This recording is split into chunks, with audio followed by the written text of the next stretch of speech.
SIR को लेकर के वोट बचाओ यात्रा करेंगे सबसे वोट अधिकार। अरे तो इसमें वोट अधिकार रैली किसका वोट जा रहा है, किसका वोट जा रहा है? सब लोग, एक भी ऐसे नेता हैं विपक्ष के, एक भी नाम बताइए जिन्होंने इस बार अपना एसआईआर में फार्म नहीं भरा, अपना नहीं भरा, पत्नी का नहीं भराया, बच्चों का नहीं भराया, सास ससुर का नहीं भराया, फूफा फुफ्फी का नहीं भराया। कौन ऐसा नेता है? एक का नाम बताइए। आप अपना तो फार्म भर दे रहे हैं और एसआईआर का विरोध कर रहे हैं। वोट बचाओ, वोट बचाओ, किसका वोट बचाओ, किसका वोट बचाओ? 96% फार्म आ गया है, अब देखा जा रहा है उसमें सब बीएलओ को लगाया गया है। हर पार्टी अपने अपने बीएलओ को लगाया है कि जेन्युइन वोट जो है वो गड़बड़ नहीं होना चाहिए। लेकिन जो नाजायज वोटर हैं और यहाँ का वोटर लिस्ट बन करके और यहाँ के लोगों का जो हकमारी कर रहे हैं, उनको तो चिन्हित होना ना चाहिए।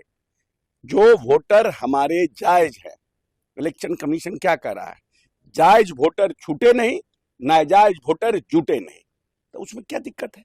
आप अपना ही ऐसे ही झूठ मूठ का हवा पानी दे रहे हैं, पहले ही से हार मान लिए हैं तो रोड पे उतर रहे हैं। इस बार इनका यादव भी आधा से ज्यादा टूट के इधर आएगा, मुसलमान भी आधा से ज्यादा टूट के वोट करेगा। अरे चुनाव आयोग को वही तो कह रहे हैं कि आखिर में व्हाट इज द इशू? आप पार्लियामेंट चलने नहीं दिए, आप विधानसभा चलने नहीं दिए, जबरदस्ती ऐसे ही परसेप्शन बना रहे हैं। जैसे आप लोगों ने पिछली बार चुनाव में सोचा कि संविधान खतरे में है, संविधान खतरे में करके पब्लिक को भरमा लिए थे, तो एसआईआर खतरे में है, वोट खतरे में है, तो यही झूठ मूठ का भ्रम पैदा कर रहे हैं। जब फाइनल लिस्ट निकलेगा तो सब लोग देखेगा कि हमारा नाम है, तो पूछेगा नहीं इनसे, तो कहेंगे कि हम लोग प्रोटेस्ट ऐसा किए इसीलिए सबका नाम नहीं कटा। अरे कोई इंटरेस्ट ही नहीं है नाम काटने में। सुप्रीम कोर्ट का फैसला अभी आने वही कह रहे हैं ना कि जो चीज न्यायालय में लंबित है उसकी चर्चा क्या विधानसभा में हो सकती है? विधानसभा कार्य संचालन नियमावली देखिए, लोकसभा के कार्य संचालन नियमावली को देखिए कि क्या कोई पेंडिंग रहता है सुप्रीम कोर्ट में matter, can we discuss on this house in the assembly and Lok Sabha? और अगर ये परिपाटी आप शुरू कर दीजिएगा तो कोई भी केस लंबित होगा उसमें होगा, तब तो फिर जुडिशरी और क्या नाम है एग्जीक्यूटिव और इसमें आपस में क्या नाम है लेजिस्लेशन में लड़ाई होगा। तो they just want to create havoc, अस्त व्यस्तता प्रदेश में, देश में खड़ा करना चाहते हैं।